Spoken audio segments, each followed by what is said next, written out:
Assalamualaikum warahmatullahi wabarakatuh. Perkenalkan, nama saya Siti Ramesia dengan NIM S1S1222141. Kali ini saya akan mempresentasikan secara sederhana mungkin mengenai Introduction to Python Programming atau pengenalan pemrograman Python pada data struktur dan algoritma. Adapun topik yang akan kita bahas pada video kali ini itu ada dua, yaitu ada Revisiting Basic dan Advanced. Nah, oke, kita lanjut Pak. Kita masuk pada pengenalan. Nah, kita akan berkenalan dengan Python. Nah, apa itu Python? Python itu adalah sebuah bahasa yang ditafsirkan ke dalam bahasa pemrograman yang dirancang untuk keterbacaan tinggi dan pembuatan prototipe lebih cepat yang mengarah pada pengembangan perangkat lunak siap produksi. Nah, mengapa kita memilih Python? Jadi, Python itu bekerja pada berbagai platform, misalnya ada Windows, Linux, Mac, dan lain-lain. Lalu, sintaks dari Python itu sederhana, sehingga mirip dengan bahasa Inggris. Lalu pada Python, kita itu menulis program dengan baris yang lebih sedikit dibandingkan dengan bahasa pemrograman yang lainnya. Lalu Python itu berjalan pada juru bahasa di mana kode dapat dieksekusi sesegera mungkin setelah ditulis. Nah, untuk versi terbaru adalah Python 3 dengan beberapa pembaruan besar pada Python 2. Nah, idenya itu adalah PyCharm, Eclipse, dan Jupyter. Nah, bagaimana dan di mana kita menulis program? Nah, kode itu dapat dieksekusi secara online pada Google Colab ataupun Visual Studio Code. Nah, di sini saya menggunakan Python Online Compiler. Nah, kita masuk pada pengenalan Python. Jadi Python itu kita sudah tahu sebelumnya itu sebuah bahasa yang ditafsirkan ke bahasa pemrograman. Nah, Python itu juga memiliki tanda pagar yang digunakan untuk menyisipkan komentar dan menambahkan komentar ke dalam kode. Nah, komentar adalah teks yang tidak dieksekusi oleh program dan digunakan untuk memberikan penjelasan atau catatan tambahan tentang bagian-bagian kode tertentu. Lalu ada tanda kutip. Nah, tanda kutip 2 atau kutip 3 ini dapat digunakan untuk komentar multibaris. Jadi dapat digunakan untuk membuat komentar multibaris, meskipun sebenarnya ini adalah string literal yang tidak digunakan dalam kode. Python akan mengabaikannya jika tidak dihubungkan dengan variabel atau fungsi, sehingga bisa digunakan sebagai komentar multibaris. Lalu ada backslash. Nah, untuk backslash ini digunakan untuk melanjutkan perintah yang panjang ke baris berikutnya untuk meningkatkan keterbacaan. Lalu ada blok kode diberi tab major ke dalam struktur kontrol, di mana di sini terdapat pada perulangan dan pengkondisian. Lalu ada bahasa berorientasi objek dan kelas membentuk dasar untuk semua tipe data. Oke, kita masuk pada pengidentifikasian atau identifiers. Nah, adalah nama variabel yang peka terhadap huruf besar dan kecil, kombinasi huruf, angka, dan garis bawah. Nah, contohnya seperti ini. Kita buat misalnya sebuah variabel sama dengan 1, lalu di sini A besar sama dengan 6. Nah, di sini kita akan print A. Jika kita print A yang keluar maka A kecil itu 1. Nah, jika kita print A besar itu akan keluar adalah 6. Oke. Nah, seperti itu untuk membedakan antara huruf kecil dan huruf besarnya. Lalu ada pengidentifikasian Python paling mirip dengan variabel referensi di Java atau variabel petunjuk di C++. Jadi setiap pengidentifikasian itu secara implisit dikaitkan dengan alamat memori dari objek yang dirujuknya. Nah, Python ini bahasa yang diketik secara dinamis karena tidak ada deklarasi awal yang mengaitkan pengidentifikasian dengan tipe data tertentu. Nah, di sini ada reserved word, di mana ini adalah kata-kata yang telah diklaim oleh Python yang memiliki makna khusus dalam Python. Nah, jadi kata-kata seperti false, as, continue, else, from, in itu kita tidak bisa menggunakannya untuk penamaan pada objek atau variabel. Jadi kata-kata ini tuh tidak bisa kita gunakan untuk memberi nama objek karena kata-kata ini tuh sudah lebih dulu. Oke, kata-kata ini tuh pada Python memiliki makna yang khusus. Nah, selanjutnya kita akan membuat instance kelas baru. dimana suhunya itu adalah 98,6. Dan di sini Python literal untuk menunjukkan contoh baru. Suhu itu 98,6. Nah, tipenya ini adalah float. Betul. Nah, oke, kita langsung coba coding. Coba program di sini. Misalnya di sini kita punya variabel yaitu suhu sama dengan 98,6. Oke. Lalu kita nah ini saya jelaskan sedikit. Nah, ini berarti nilai dari 98,6 ini diberikan kepada variabel suhu. Nah, setelah itu kita akan salin nilai variabel suhu ke variabel original. Original sama dengan suhu. Oke. Nah, di sini nilai suhunya itu kan 98,6.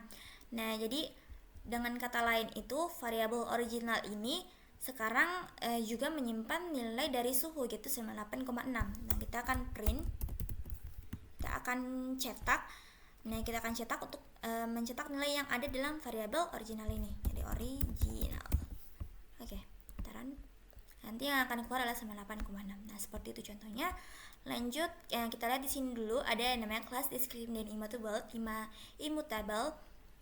Nah, di mana di sini kelasnya itu ada boolean, deskripsinya adalah boolean yang bernilai true dan false, lalu ada int atau integer, lalu ada float atau floating point number, ada list mutable sequence of object, ada tuple atau immutable sequence of object, lalu ada str atau karakter string, lalu ada set atau unordered set of distance object, lalu ada frozen set yaitu immutable, deskripsinya itu immutable from offset class, lalu ada ditch yaitu associative mapping atau aka dictionary. Jadi di sini gunanya itu immutable itu untuk mengacu pada ketidakmampuan untuk mengubah nilai dari objek yang telah dibuat. Dengan kata lain, ketika sebuah variabel itu telah diberi nilai, nah nilai tersebut itu tidak dapat diubah lagi. Jadi ini boolean, immutable, integer immutable, float immutable, tuple immutable, string immutable, dan frozen set. Nah, kita masuk pada jenis metode. Nah, pada jenis metode ini kita masuk pada pengaksesan. Nah, untuk pengaksesan atau asesor. Nah, metode asesor ini juga dikenal sebagai metode pembaca, digunakan untuk mengambil informasi tentang status atau atribut suatu objek tanpa mengubahnya. Jadi, asesor ini hanya memberi akses baca ke data objek. Metode ini tuh berguna ketika kita memeriksa atau membaca data dari objek tanpa mempengaruhi keadaan objek tersebut. Nah, jadi kita gunanya asesor itu untuk mengambil get name seperti ini, untuk mengambil nama objek dari kelasnya tanpa mengubahnya. Nah, kalau mutator itu atau metode pemutakhir itu juga dikenal sebagai metode pengubah. Nah, digunakan untuk mengubah status atau atribut satu objek. Jadi mutator ini mengubah keadaan objek dengan memperbarui nilainya. Jadi metode ini tuh berguna ketika kita ingin mengubah nilai atau atribut objek. Nah, contohnya itu dia tuh set, itu mengambil atau mengubah nama objek yang menjadi nilai baru yang disediakan. Nah, di sini saya akan coba buat kelasnya. Di sini kita akan buat kelas, mana itu adalah kelas buah. Oke, kita kasih besar buahnya. Oke, kelas buah. Lalu di kelas buah itu kita masukkan dulu codingannya, dia ini. Nah, guna dari dev init ini tuh adalah metode khusus atau ini konstruktornya. Nah, ini konstruktornya dalam kelas. Nah, ini dalam kelas. Metode ini tuh dipanggil ketika sebuah instance atau objek dari kelas ini dibuat. Nah, kalau untuk dev ini adalah kata kunci yang digunakan untuk mendefinisikan sebuah fungsi. Ya, di sini kita akan mendefinisikan sebuah fungsi khusus yang disebut dengan ini constructor atau init. Oke, selanjut kita masukkan self. Ini adalah kalau self ini tuh adalah parameter pertama. Jadi parameter pertama dari dalam sebuah kelas. Oke, lalu ada nama untuk parameter keduanya. Nama. Lalu ada warna. Oke, kita lanjut. Nah, di sini gunanya dari tanda pagar itu untuk memberikan komentar. Nah, di sini saya memberikan komentar metode aksesori untuk mendapatkan nama buah. Nah, ini saya bikin komentar di sini. Nah, gunanya untuk memberitahukan apa maksud dari kode di bawah ini. Jadi kita masukkan def get. Nah, ini untuk aksesor get name self jangan lupa titik 2 return self nama. Lalu kita masuk lagi, kita berikan tanda pagar lagi pada metode aksesor lagi. Aksesori itu aksesor aja kita sama ya. Aksesor untuk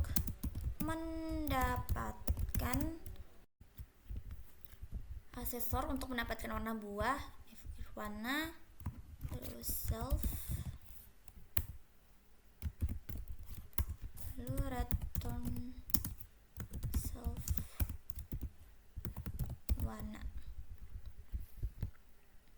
Nah, untuk sekarang kita ambil untuk metode mutatornya.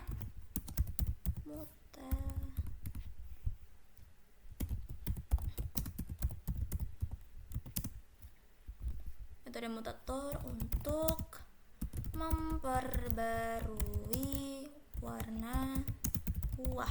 Oke. Jadi def set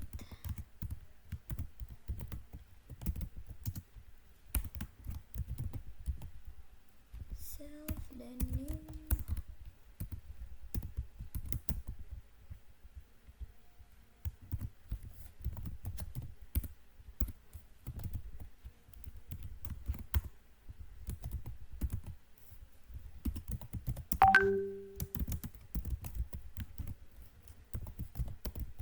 Nah, oke.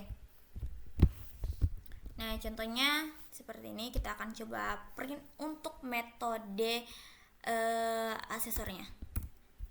Kita print, ini kebanyakan nggak sih?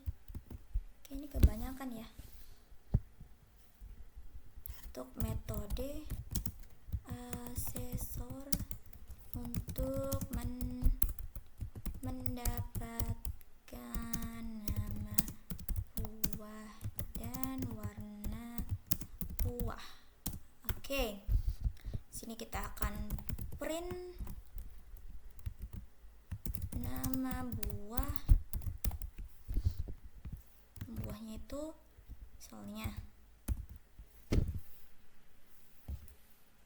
enggak nganu kan, enggak lain kan. Nama buah apel, tiket, panggil nama. Terus nah, kita lihat sebentar outputnya itu apa. Lalu kita akan print lagi nama buah itu apel, get warna. Oke. Nah, untuk metode mutatornya kita langsung masukkan saja metode mutator untuk memperbarui warnanya. Kita buat untuk memperbarui warnanya, dimana nanti apel set warna. Kita ubah warnanya menjadi hijau misalnya warnanya hijau, kita akan ubah, dimana kita akan pakai metode untuk mendapatkan warna buah yang diperbarui. Jadi kita akan print warna buah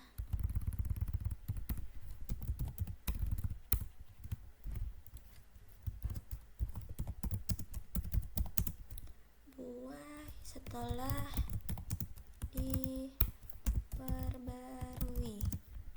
Oke. Kita akan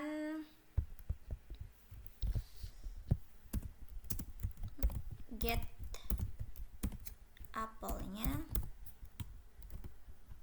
get warna dari apelnya. Nah, kita lihat sebentar hasilnya, outputnya seperti apa. Nah, ini untuk contohnya. Oke, kita akan coba running. Nah, di sini saya jelaskan sedikit saja. Nah, untuk self nama ini adalah atribut instance yang disebut dengan nama. Ini disimpan di dalam objek yang dibuat dari kelas ini, kelas buah ini. Jadi self nama ini berarti kita menginstansikan atribut nama dengan nilai yang diberikan kepada parameter nama. Lalu ada self warna juga seperti itu. Lalu ada metode get nama dan get warna. Nah, get name dan get warna. Oh, izin salah, bukan name tapi nama. Oke. Tadi ini adalah metode asesor ya, metode asesor yang mengembalikan nama dan warna buah tanpa mengubah keadaan objek. Nah, untuk metode set warna ini metode set warna itu adalah metode mutator yang memungkinkan pengguna untuk mengubah nama buah. Oke. Jadi objeknya itu adalah apel. Nah, objeknya itu adalah apel dan warna merah. Oke, kita akan coba. Oh ya, saya lupa tambahkan di sini. Untuk warna di sini. Oke. Di sini tuh kita akan buat contohnya. Contoh apel sama dengan buah. Ayo coba buah. Itu apel dan merah. Oke, kita akan coba running. Nah, ini untuk kita akan print nama buahnya apa. Nanti kita running. Tada, error. Salah dulu. Oke, tadi itu ada kesalahan di bagian untuk kelas buahnya. Jadi di sini kita akan menamakan nama buahnya itu apel. Untuk warna buahnya itu warnanya itu merah. Untuk hasilnya itu seperti ini. Warna buah setelah diperbarui itu warnanya jadi hijau, dari merah jadi hijau. Oke, seperti itu untuk contoh dari asesor dan mutatornya. Kita lanjut pada kelas tipe urutan. Jadi di sini yang pertama itu adalah list. Kita membuat daftar kelas. Nah, di sini untuk list.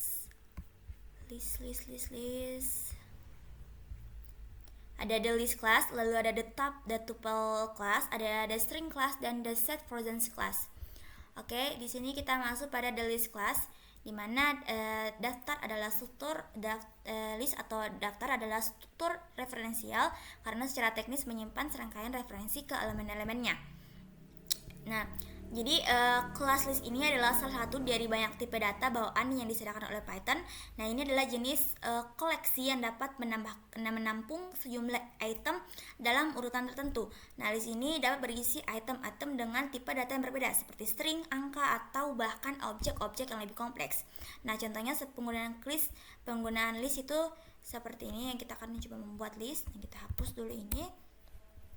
Misalnya itu adalah fruits. Nah, fruits itu sama dengan apel, terus pisang. Oh ya, salah.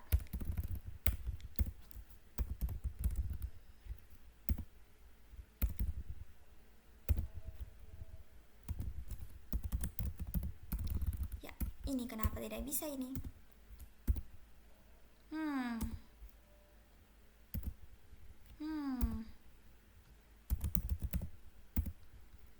Lalu ada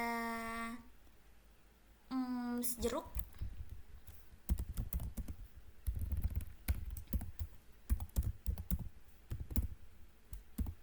Dan anggur.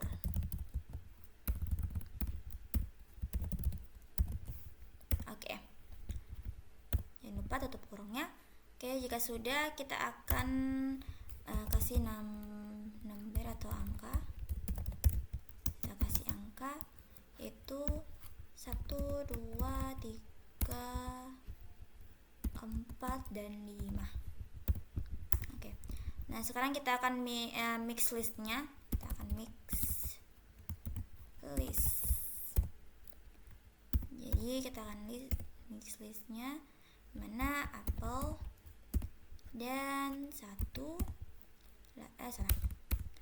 apple kemudian 1 kemudian true lalu 3.14. Oke, kita coba seperti ini. Kita akan lihat.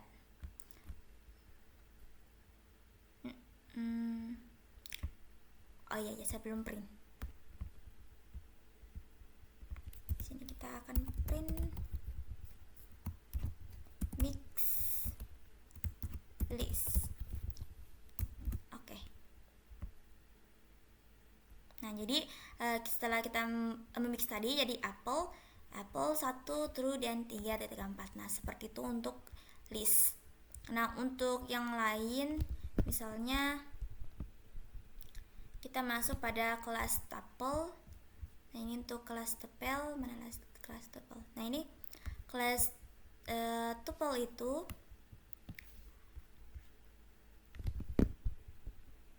adalah tipe data bawaan dalam Python yang mirip dengan list. Jadi tetapi dengan perbedaan utama bahwa tuple itu bersifat tidak berubah atau immutable. Artinya setelah tuple itu dibuat, elemen-elemennya itu tidak dapat diubah, dihapus atau ditambahkan. Nah, contohnya untuk kelas tuple seperti ini.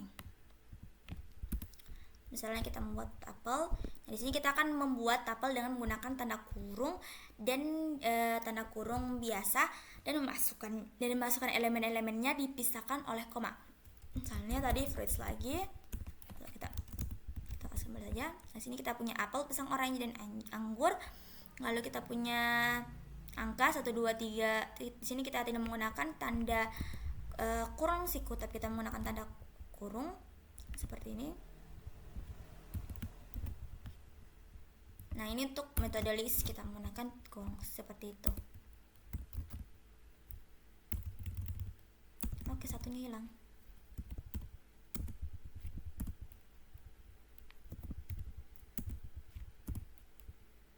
Nah, oke, ini tidak tahu kenapa ini.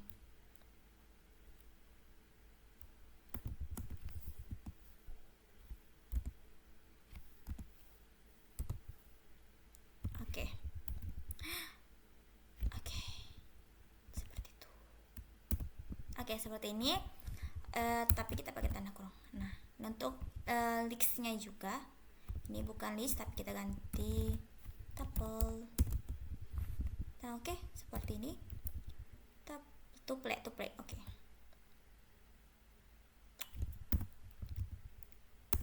Ini tidak tahu kenapa ini error ini.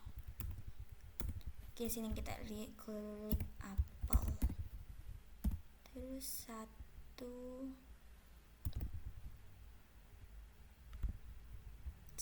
Nah, oke. Seperti ini. Kita akan coba jalankan. Sini adalah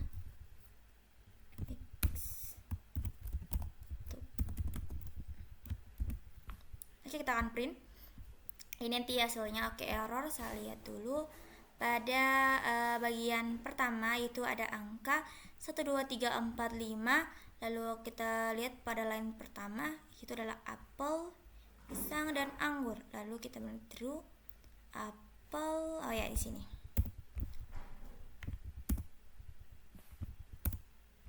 Nah, oke. 1 kita menilaikan 1 3.14.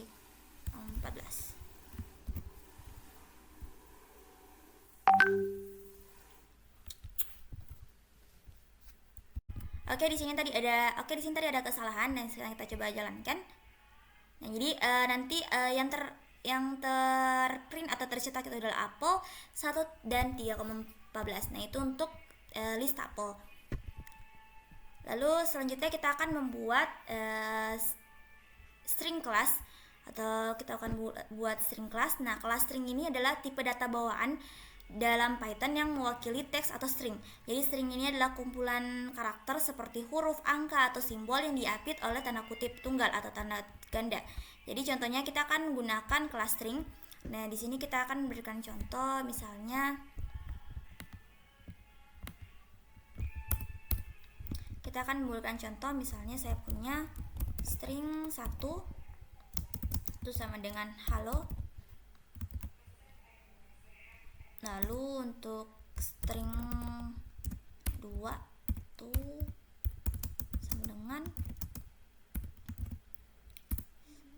sama dengan ini adalah contoh string. Oke, seperti ini. Nah, kita akan print string 1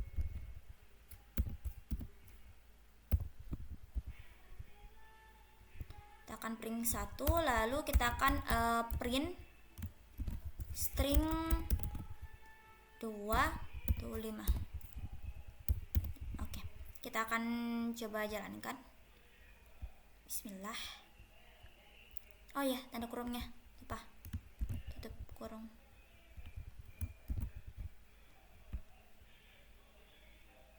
Nah, jadi output yang keluar itu adalah H untuk nilai H untuk karakter pertama, yaitu 0. Jadi kita di sini itu membuat string dengan mengapit teks di antara tanda kutip tunggal atau tanda kutip ganda. Oke, di sini kan mulai dari 0, 0, 1, 2, 3. Nah, untuk yang string itu string 2, kita print itu yang 5 yaitu 0, 1, 2, 3, 4 dan 5.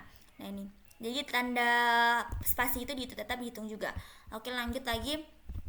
Kita masuk pada kelas set dan frozen set. Jadi ini tuh adalah dua tipe data koleksi dalam Python yang digunakan untuk menyimpan kumpulan elemen unik tanpa urutan tertentu. Jadi perbedaan utamanya antara keduanya adalah bahwa set adalah mutable atau dapat diubah, sementara frozen set itu adalah immutable atau tidak dapat diubah.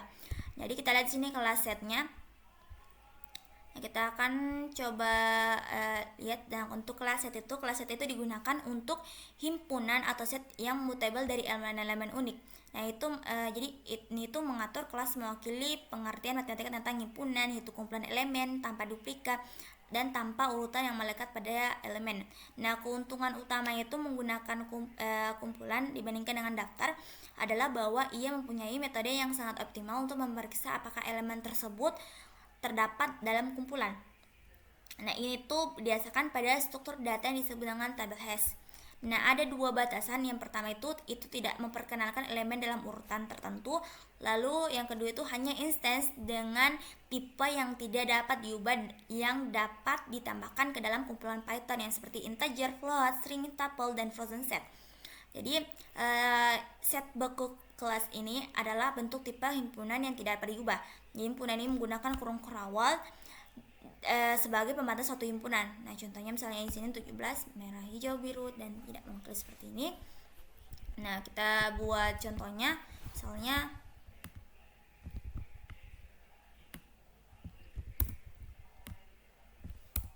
sini my set. Saya buat. Ini kita gunakan kurung kerawal yaitu 1, 2, 3, 4 dan 5.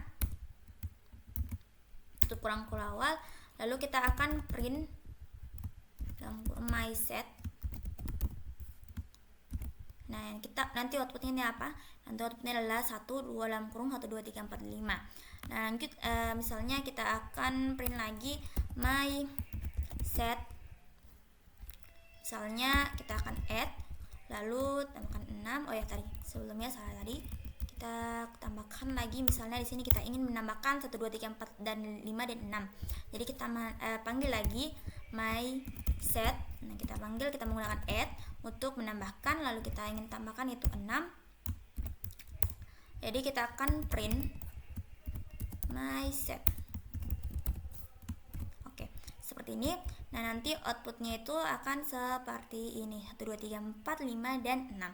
Oke, lanjut lagi. Kita akan coba untuk meremove. Nah, kita akan meremove misalnya angka 3-nya ya. Kita akan remove, yaitu set remove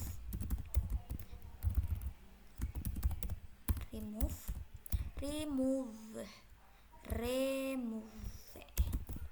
Itu kita akan remove yaitu 3. Kita akan print my set. Oke. Nah, ini outputnya adalah 1, 2, 4, dan 5, dan 6. Nah, itu untuk contoh dari kelas setnya. Nah, untuk contoh kelas frozen-nya seperti apa? Nah, untuk kelas frozen itu saya jelaskan sedikit. Untuk kelas frozen itu digunakan untuk membuat himpunan atau set yang immutable dari elemen-elemen unik. Nah, elemen-elemen dalam frozen set ini juga tidak memiliki urutan tertentu sama seperti set, tetapi setiap elemen itu dalam frozen set ini harus unik. Tetapi frozen set itu tidak dapat diubah setelah dibuat. Nah, contoh penggunaan dari kelas frozen set, nah kita akan coba. Di sini kita coba my frozen. Nah, di sini kita akan coba buat my frozen sama dengan frozen set. Frozen setnya kita akan menggunakan dalam kurung, berbeda dengan yang tadi, tapi di dalamnya kita tetap menggunakan tanda kutip seperti ini. Lalu kita 1, 2, 3, 4, dan 5. Oke, lalu kita akan print my frozen. Kita akan print my frozen. Nah, nanti outputnya ini pasti dalam kurung dia akan menambahkan dalam kurung kurawal. Nah, seperti itu untuk frozen setnya. Lalu kita lanjut pada kelas dictionary.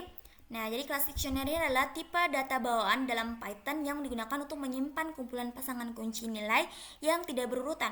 Jadi setiap kunci itu harus unik dan terkait dengan nilai tertentu. Nah, untuk fitur utama dari kelas dictionary ini tuh ada mapping. Di mana mapping itu ada dictionary mengimplementasikan struktur data pemetaan yang memetakan fungsi kunci ke nilainya. Nah, ini tuh memungkinkan kita untuk mencari nilai yang terkait dengan kunci tersebut. Lalu ada unorited, lalu ada mutable. Nah, seperti ini. Jadi kita akan coba lagi. Misalnya contohnya kita akan gunakan kelas dictionary. Jadi kita akan membuat dictionary dengan menggunakan tanda kurung kurawal dan menentukan pasangan kunci nilai yang dipisahkan oleh tanda titik 2. Oke, di sini kita buat my dix. My dix itu sama dengan kurawal namanya misalnya itu adalah John. Terus usia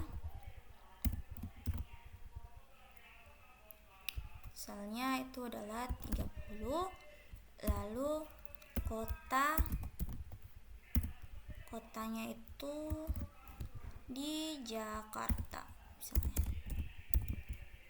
Oke, seperti ini. Dan kita tutup kurungnya. Lalu kita akan akses dengan memanggil yang namanya print. Kita akan menggunakan perintah my dix. Oke, seperti ini. Terus kita keluar nama.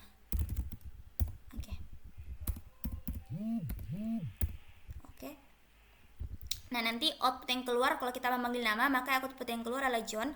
Kalau misalnya kita panggil usia, maka yang output yang keluar adalah 30. Jika kita memanggil kota, maka output yang keluar adalah Jakarta. Kita akan jalankan. Nah, betul sekali. Oke, untuk contoh berikutnya ada ekspresi operator dan prioritas, di mana operator logik itu bukan dan atau, operator kesetaraan itu adalah bukan, sama dengan tidak sama dengan, operator perbandingan itu adalah bukan, lalu ada operator aritmatika seperti ini, lalu ada operator browse. Nah, jadi operator urutan ini adalah dalam Python itu digunakan untuk melakukan operasi pada urutan data pada string. Nah, ini operator urutan. Jadi Python itu bergantung pada pengidentasan 0 barisan, sehingga barisan dengan panjang n memiliki elemen yang diindeks dari 0 hingga n kurang 1. Jadi Python juga mendukung penggunaan indeks negatif yang menunjukkan jarak dari akhir rangkaian. Indeks -1 menunjukkan elemen terakhir, dan indeks -2 menunjukkan elemen kedua terakhir, dan seterusnya. Nah, di sini seperti contohnya, misalnya di sini saya ingin membuat penyambungan atau operator. yang digunakan untuk menyambungkan.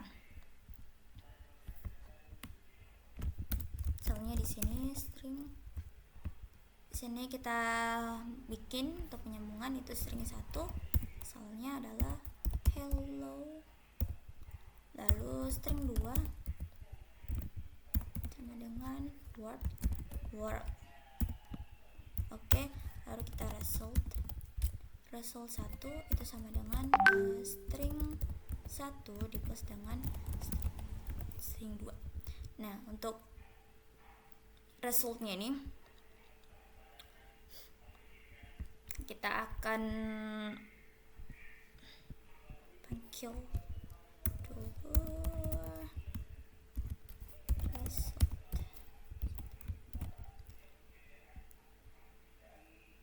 Nah, jadi jika kita panggil itu maka hasilnya ada hello world. Jadi string 1 ditambah string 2 itu adalah hello dan world.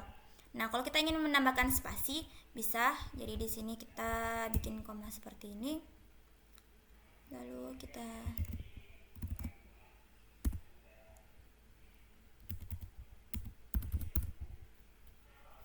plus string 2. Nah, kita coba. Oke.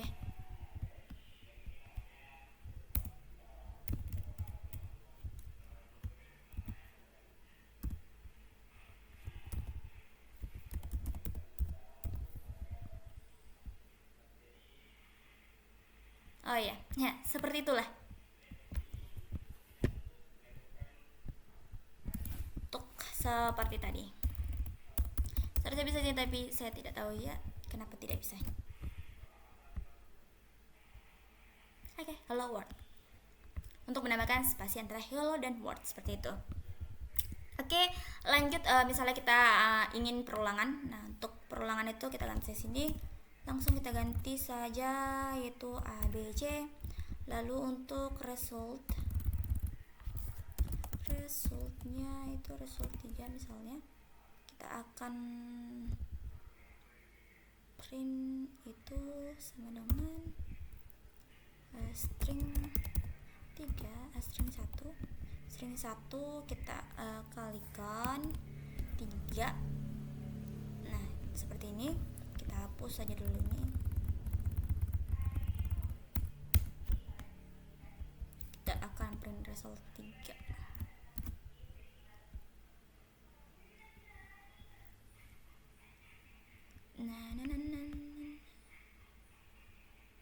Sabar, saya lihat dulu. Nah, sini. Nah, jadi dia itu mengulang 3 kali itu ABC, ABC dan ABC. Nah, untuk seperti itu. Nah, misalnya lagi di sini saya ingin buat list 3 sama dengan 1,2 seperti ini.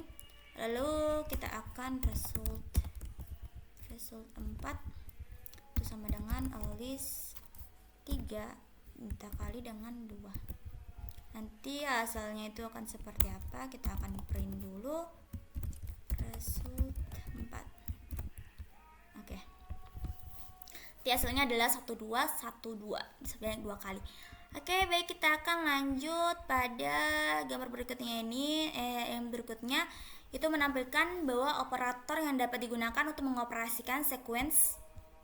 Untuk mengamankan sequence atau seperti list, tuple, dan string.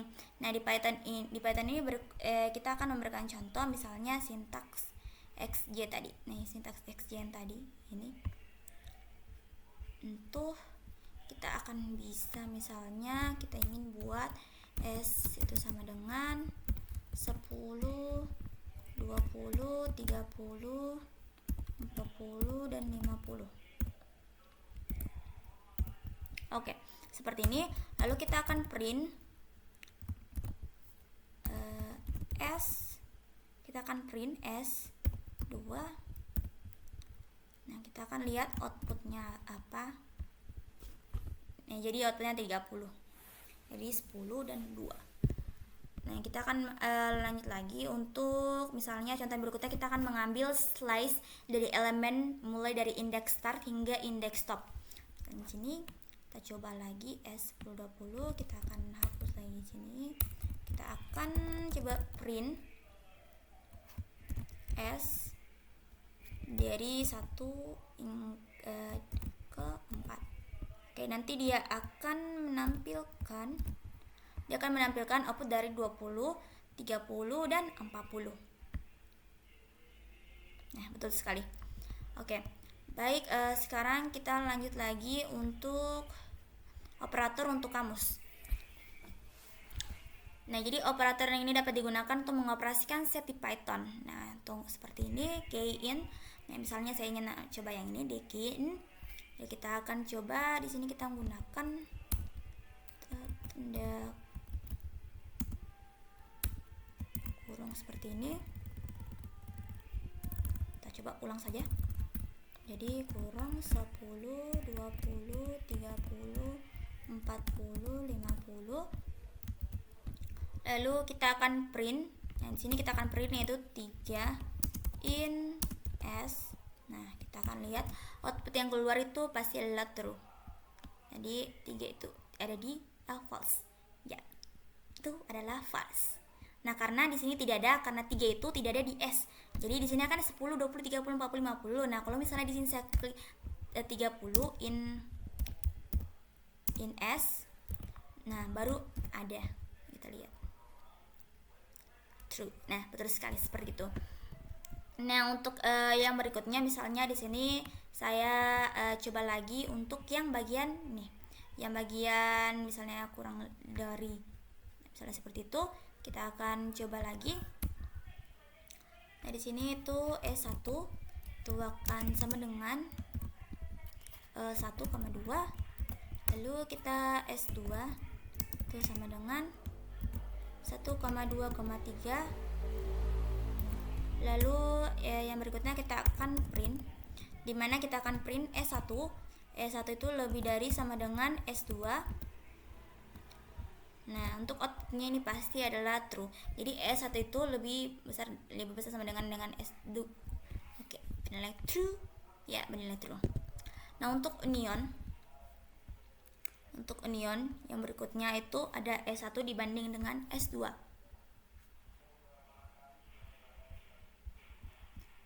Yang mana ya? Nah, untuk ini juga kita bisa contohkan, misalnya di sini itu kita punya operasi yang berikutnya itu operasi penugasan yang diperluas, di mana nanti di sini kita alpha, misalnya alpha itu sama dengan 1, 2, 3.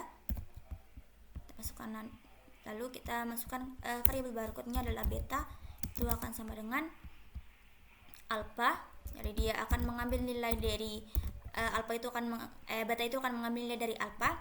Lalu selanjutnya beta plus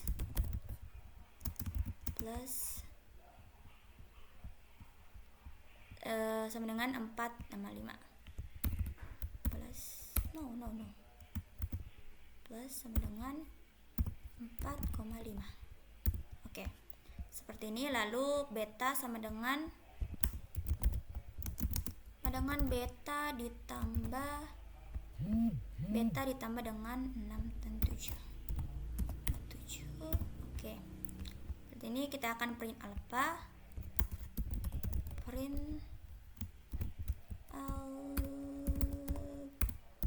Oke, kita akan coba jalankan apakah bisa ya. Oke, jadi dia itu akan menampilkan alfabet alpha yaitu 1, 2, 3, 4, dan 5. Oke, seperti itu. Jadi ini seperti ini. Nah, untuk prioritas operator, nah untuk beberapa operator itu ada kita dapat digunakan untuk melakukan operasi pada kamus dictionary. Nah, tadi. Nah, ini untuk fungsi.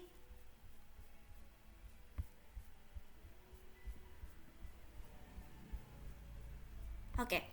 Nah, untuk selanjutnya itu kita masuk pada bagian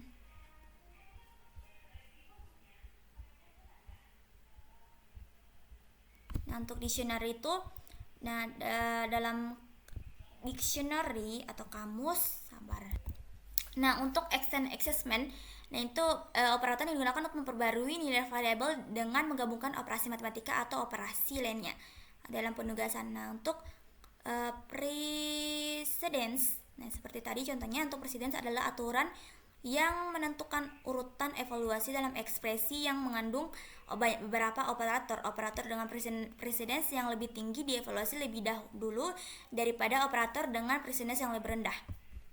Jadi dalam ekspresi yang memiliki operator-operator dengan tingkat presiden yang sama, evaluasi ini dilakukan dari kiri ke kanan.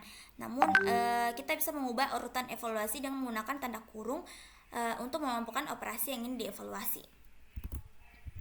Nah, untuk contohnya misalnya di sini saya akan buat lagi.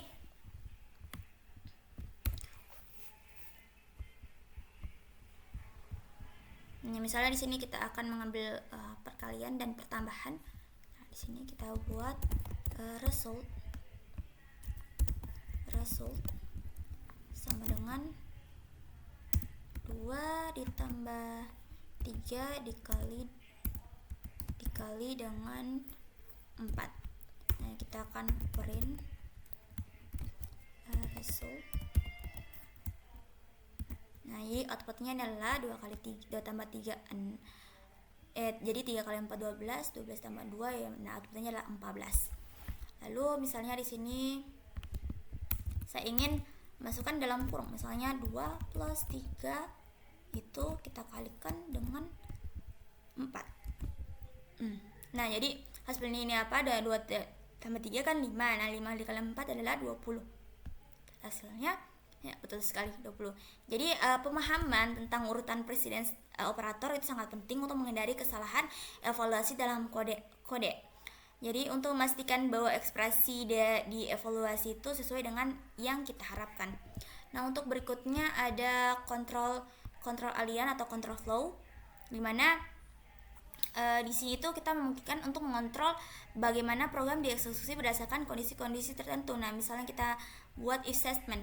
Nah, jika kita buat if statement, misalnya kita punya itu x itu sama dengan 10. Nah, terus kita akan membuat if di mana x itu lebih besar dari 5. Nah, kita tahu x itu bernilai 10. Nah, x lebih besar dari 5 itu bernilai false.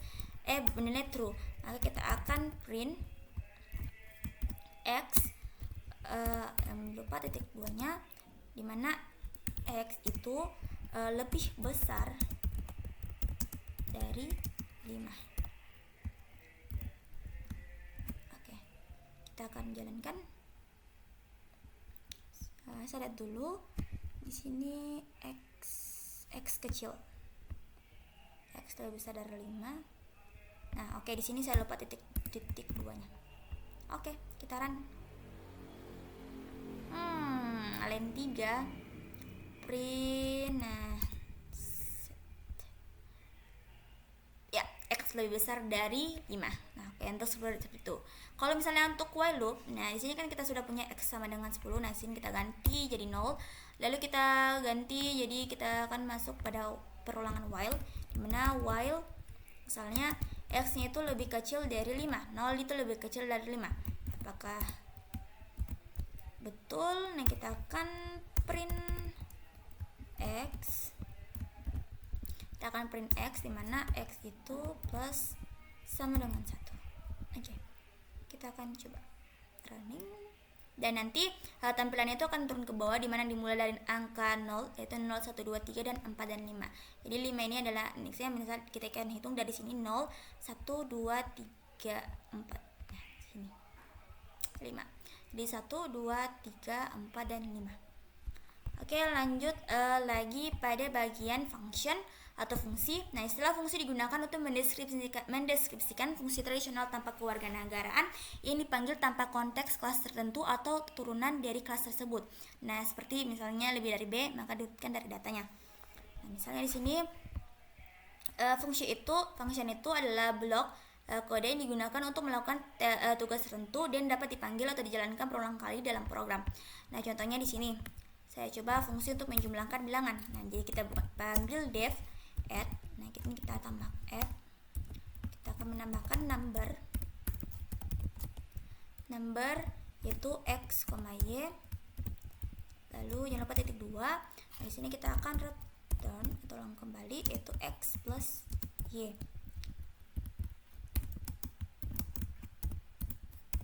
Oke, seperti ini. Lalu kita akan result atau mengulang itu sama dengan kita akan panggil yaitu add number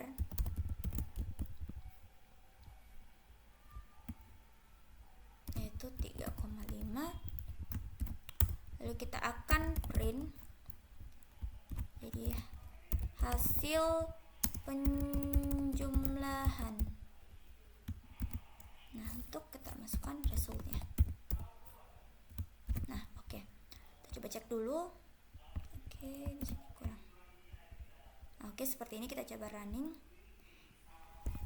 Nah, jadi hasil dari penjumlahan 3 tambah 5 itu adalah 8. Nah, jadi kode ini tuh mendefinisikan fungsi dari add number-nya ini itu yang menerima 2 argumen yaitu x dan y.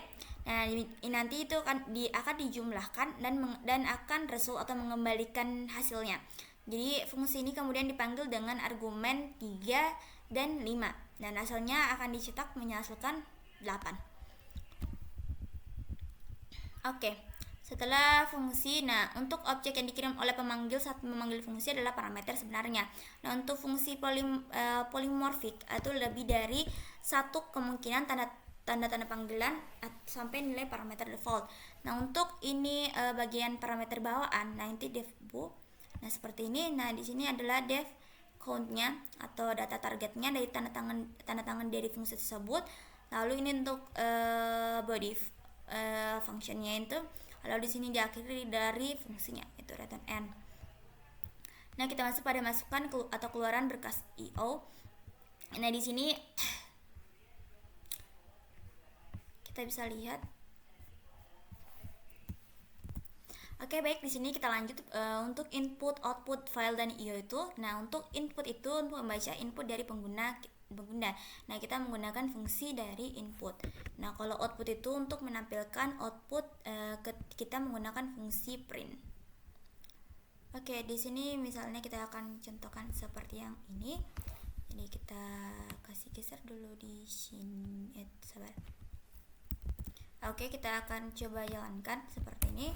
Kita akan buat file yang contoh soal ini yaitu f sama dengan open itu test.txt, lalu kita print w, lalu f write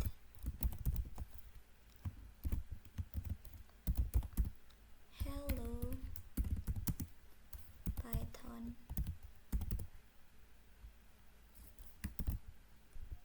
backslash lalu f.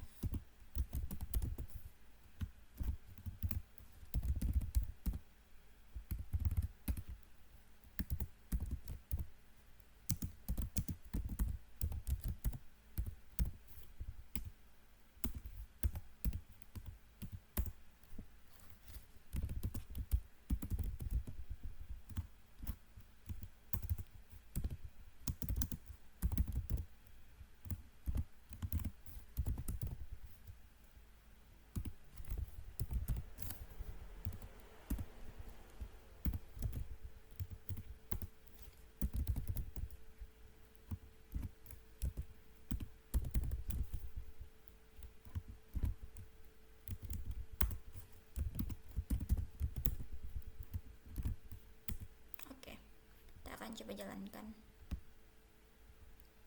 di slide. Kita lihat dulu f open test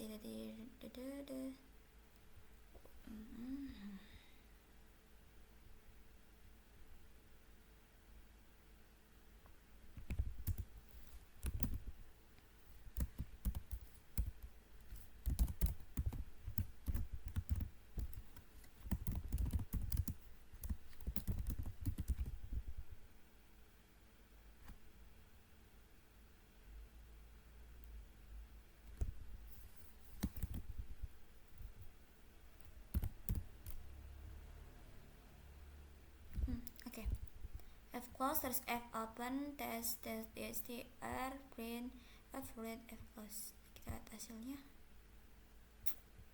Oke, di baris pertama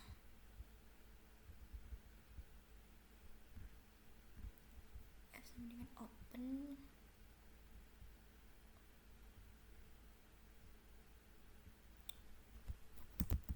Oke, kita coba jalankan ulang.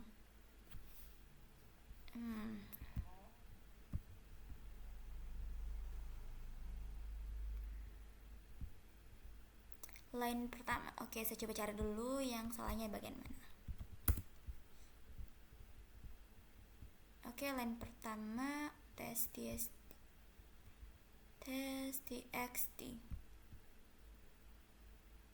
Oke. Nah, oke, baik, untuk codingannya itu seperti ini. Oke, seperti ini untuk codingan di input output. Oke. Kita bisa juga buat yang seperti ini. Misalnya adalah nama sama dengan input. Kita akan masukkan nama Anda misalnya. Terus kita akan print yaitu hello. Kita akan print hello. Terus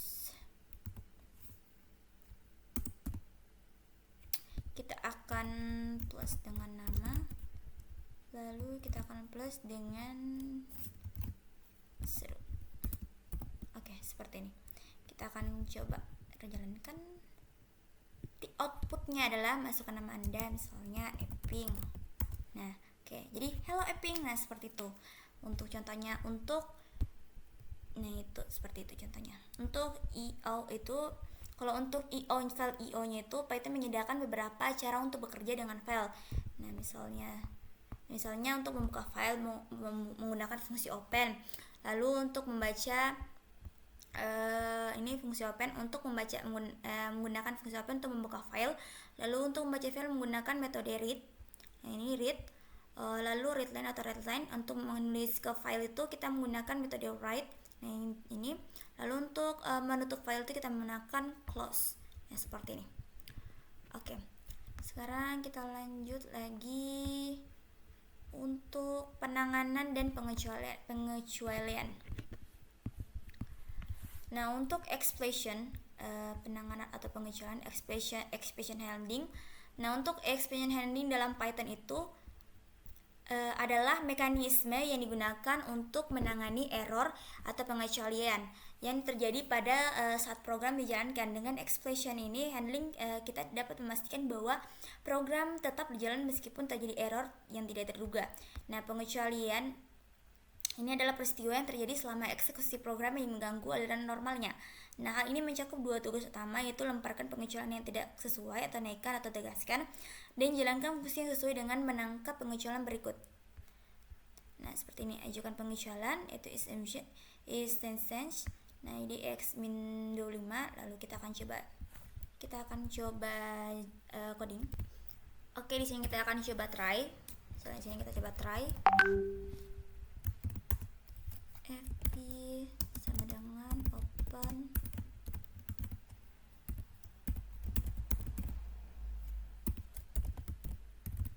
txt.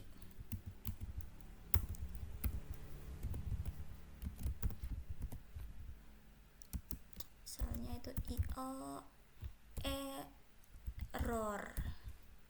error as oke. Lalu kita akan print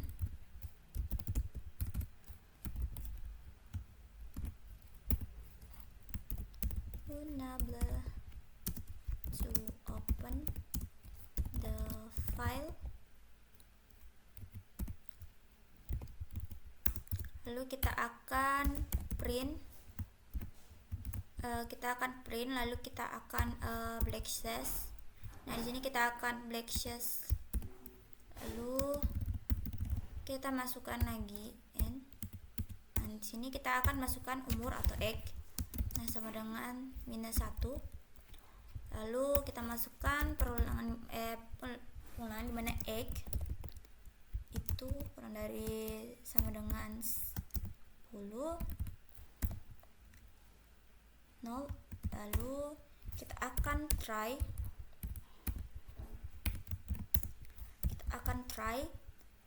di mana x-nya itu adalah integer.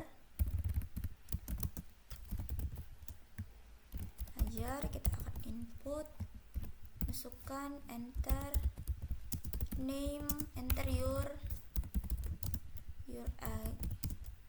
in years, masukkan umur kamu tahun ini. Oke, seperti itu.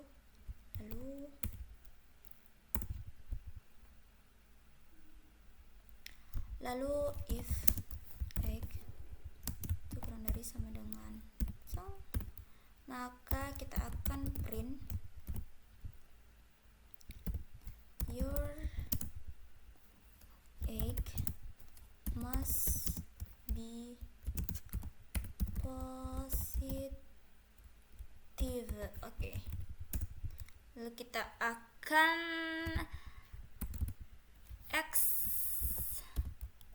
accept itu value error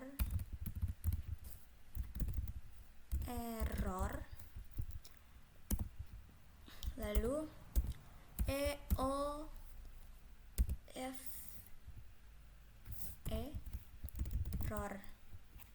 Oke. Lalu kita akan print invalid response. Oke. Seperti ini untuk codingannya. Oke, baik. Sekarang kita lanjut lagi. Untuk codingan yang tadi. Oke, sekarang kita masuk pada raise and expression, di mana raise itu adalah pernyataan dalam Python yang digunakan untuk menimbulkan raise sebuah expression secara eksplisit. Nah, ini tuh memungkinkan kita untuk memicu sebuah expression pada kondisi tertentu. Nah, bahkan jika tidak ada error yang terjadi secara alami, dengan menggunakan raise kita dapat membuat kode lebih jelas dan memberikan pesan error yang lebih informatif. Nah, contoh penggunaan raise itu misalnya seperti yang ini. Nah, ini contohnya, tapi di sini saya akan coba buat contoh penggunaan raise. Nah, kita akan menimbulkan expression bawaan. Nah, misalkan kita ingin memvalidasi input pengguna dan menimbulkan expression jika input tidak valid. Misalnya di sini kita punya def validate terus egg. Lalu kita misalkan dengan if x-nya kurang dari 0, lalu raise of value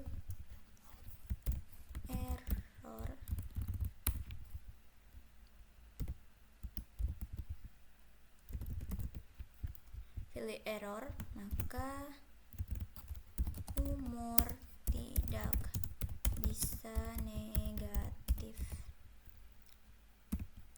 Oke. Lalu kita akan print umur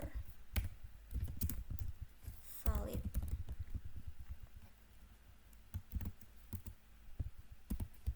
egg. Lalu kita akan try mana validate egg itu -5. Kita akan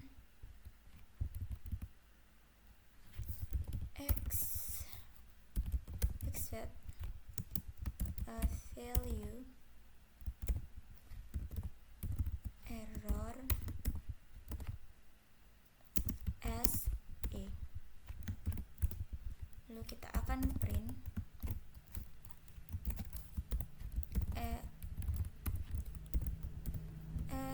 error terjadi.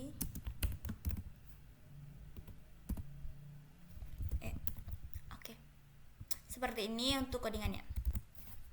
Oke, kita coba jalankan. Nah, untuk jalannya error terjadi, umur tidak bisa negatif. Jadi umur tidak bisa terjadi. Oke. Itu untuk contoh menemukan expression bawaan. Lalu kita lanjut lagi pada assert atau function.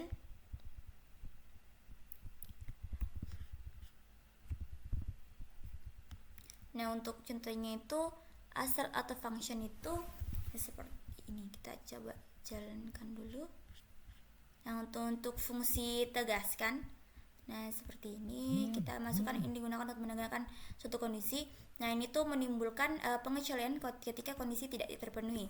Nah, contohnya seperti ini, saya akan coba buat. Oke, misalnya def Kelvin to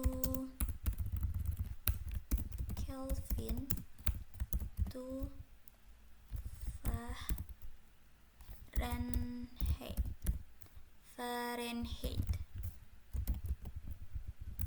Nah, jadi dia tuh adalah temperatur. Oke. Lalu assert itu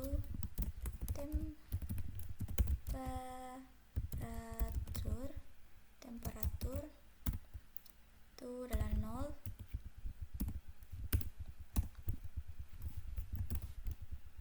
Dia colder than absolute 0. Oke.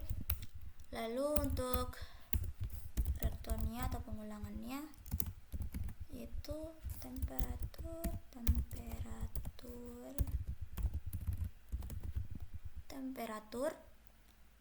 itu kurang dari 273. Terus kita kalikan dengan 8, lalu kita plus dengan 32. Oke. Lalu kita akan print Kelvin Fahrenheit itu 273.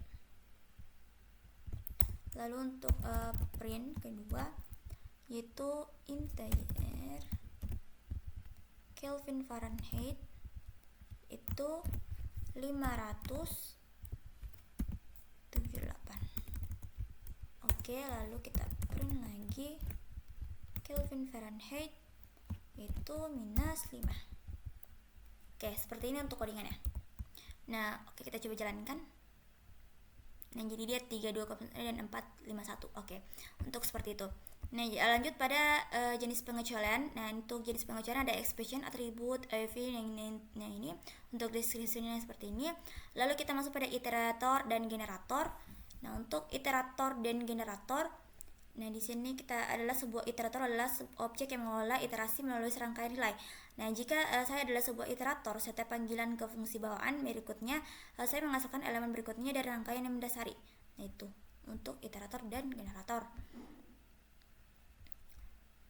Itu seperti contohnya misal. Lalu teknik yang paling mudah untuk membuat iterator dengan Python adalah memulai penggunaan generator. Nah, generator dapat memiliki beberapa perintah hasil. Nah, iterator dan generator itu memberikan manfaat evaluasi jika nilai dihitung jika diminta. Nah, seluruh rangkaian itu tidak perlu berada di memori pada suatu waktu. Nah, ini tuh untuk pembangkit dan pembangkit atau generator dan generator. Ini seperti ini. Nah, ini coba saya akan coba jalankan ini. Yang mana ya? Ini iterator. Nah, untuk iterator itu data itu sama dengan 1, 2, 3, 4 dan 5. 1, 2, 3 dan 4 saja. Lalu kita for in iter itu adalah data.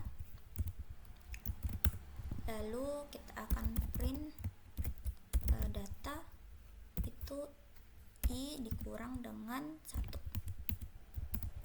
Untuk for element in data itu kita akan print element. Oke, kita akan, nah seperti ini untuk codingannya. Kita lihat dulu for i iter data print data i kurang 1, lalu for element in data print element. Jadi hasilnya adalah 1 2 3 4 1 2 3 4. Nah seperti itu untuk contoh menggunakan perintah dari iter. Nah untuk kenyamanan Python tambahan, nah ini adalah ekspresi bersyaratnya. Misalnya kita if n lebih kecil dari 0, nah paramnya n seperti ini. Saya akan coba lihat dulu untuk versi bahasa Inggrisnya, itu additional Python conversional. Nanti hasil keluarannya adalah result, nanti foo, and if, and else. Nah untuk comparison syntaxnya itu seperti ini. Nah misalnya di sini kita akan coba masukkan misalnya def factor, factors to n,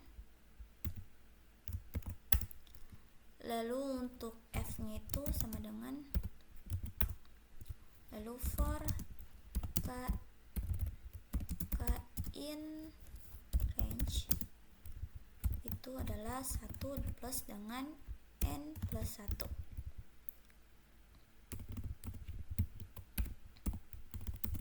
Oke, lalu jangan lupa titik 2 nya.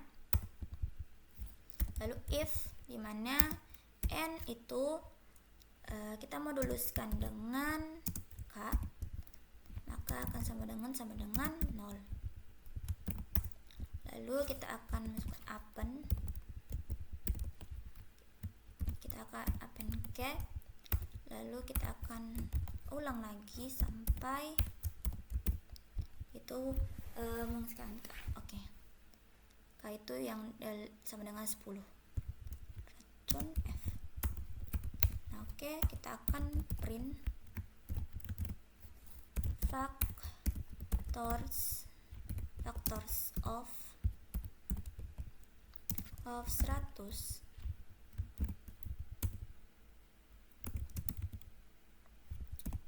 itu factors 100. Oke, kita coba jalankan. Oke, line 8 print factor 100.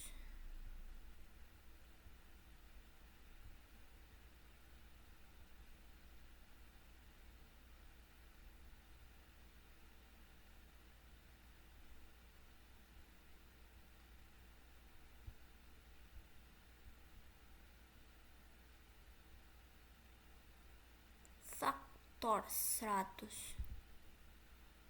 Iya, betul. Seperti ini. Nah, untuk codingannya itu seperti ini. Nah, kalau misalnya kita bikin yang ini, def factors. Oke, seperti itulah contohnya ya. Seperti ini codingannya. Oke, lanjut pada try. Nah, ini try expect block. Nah, untuk try expect block, nah ini untuk packingnya. Nah, untuk try expect block,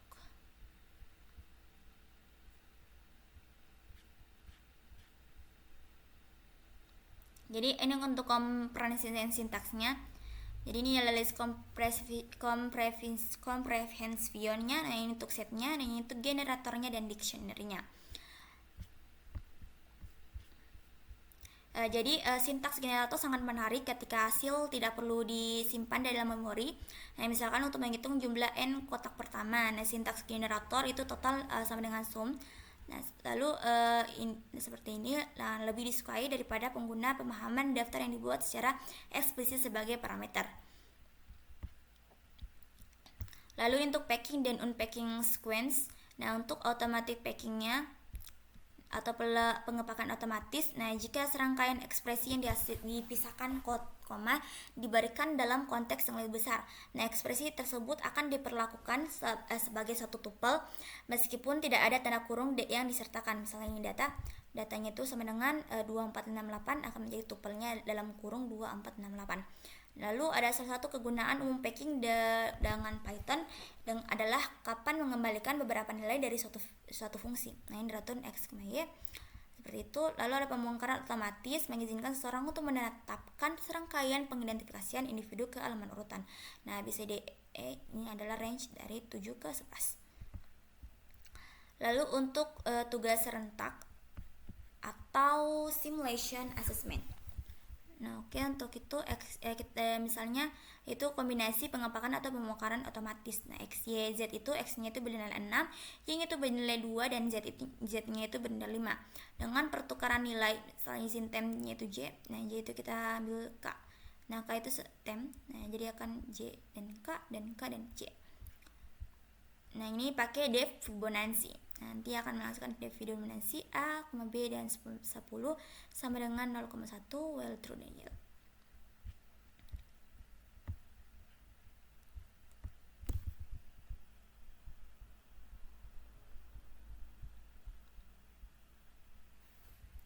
List comprehension.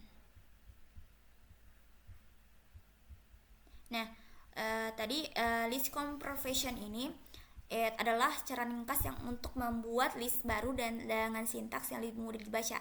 Nah, ini tuh sering digunakan untuk menghasilkan list berdasarkan operasi yang dilakukan pada setiap elemen list yang ada. Seperti itu. Nah, untuk berikutnya itu ada cakupan dan ruang nama. Nah, untuk proses menentukan nilai yang terkait dengan pengidentifikasi dikenal sebagai resolusi nama. Lalu setiap kali pengidentifikasi ditetapkan ke suatu nilai, maka definisi tersebut dibuat dengan A. Nah, spesifik cakupan. Nah, untuk penugasan tingkat atas biasanya dilakukan dalam apa yang disebut dengan global cakupan. Nah, untuk penugasan yang dibuat dalam isi fungsi biasanya memiliki cakupan lokal pada pemanggilan fungsi tersebut. Nah, setiap cakupan itu berbeda di Python, diapresentasikan menggunakan abstraksi yang dikenal sebagai A ruang nama. Lalu ada objek kelas 1 adalah contoh tipe yang dapat ditetapkan ke pengidentifikasi. Nah, itu diteruskan sebagai parameter atau dikembalikan oleh suatu fungsi. Nah, di Python itu fungsi dan kelas juga diperlakukan sebagai objek kelas 1. Nah, ini dalam kita masuk pada modul. Nah, untuk modul adalah kumpulan fungsi yang terkait erat. Dan untuk kelas-kelas yang didefinisikan bersama dalam satu file kode sumber yang dapat diimpor dari di dalam suatu program. Nah, untuk di luar definisi bawaan, distribusi Python standar mungkin mencakup puluhan ribu nilai fungsi dan kelas lain yang diatur dalam libra tambahan seperti ini from math import math, dan from import p-squared. Nah, untuk modul baru dibuat dengan memasukkan definisi yang relevan ke dalam file bernama dengan akhiran .py. Nah, definisi ini tersebut dapat diimpor dari file .py lainnya dalam direktori proyek yang sama. Nah, untuk ekstensi modul name itu adalah array collection copy. Untuk copy itu definition dalam formatting, nanti ini bisa dibaca lagi. Nah, untuk ringkasannya, nah dari pembahasan ini kita bisa meringkas pada pengantar pemrograman Python berbagai kelas tipe urutan, operator, input, output, penanganan file, lalu ada penanganan pengecualian, iterator dan generator, lalu ada kenyamanan Python, lalu ada ruang nama dan juga modul. Oke, mungkin itu saja, sekian dari video saya, kurang dan lebihnya mohon dimaafkan. Saya tutup dengan ucapan wabillahi taufiq wal hidayah. Wassalamualaikum warahmatullahi wabarakatuh.